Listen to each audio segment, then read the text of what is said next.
Et ça a été une période extraordinaire. Le peuple de Sainte-Suzanne était derrière Lucé, derrière Kunta Kinte, comme on l'appelait, parce que Kunta Kinte était un feuilleton qui mettait en exergue et en avance un jeune esclave.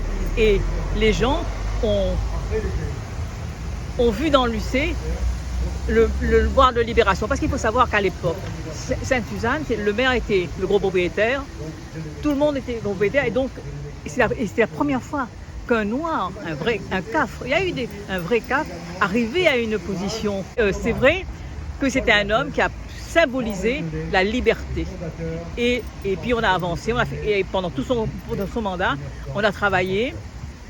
Il a fait énormément de social, on a commencé à avoir les maisons sociales, on a commencé à avoir les cantines correctes, parce qu'il fallait voir. Moi, je suis allée visiter la cantine la première fois, j'ai vu une cantine, mais j'ai dit, mais c'est pas possible que les gens mangent ça. Et là, il a commencé à faire un travail.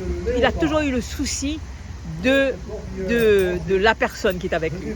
Et c'est un gars, jusqu'à présent, je parlais avec des anciennes militantes, là, enfin des vieilles militantes, et ben elles vous disent, lycée comme on dit, lycée Lanzenier, c'est quelque chose, quoi. C'était quelque chose d'extraordinaire. C'est un symbole pour Sainte-Suzanne. Je pense au titre de Edmond Albius, qui a été un inventeur. Lucé Lanzenier est une figure et un symbole pour Sainte-Suzanne, le symbole de la liberté et de la fraternité, parce que tout le monde était réuni.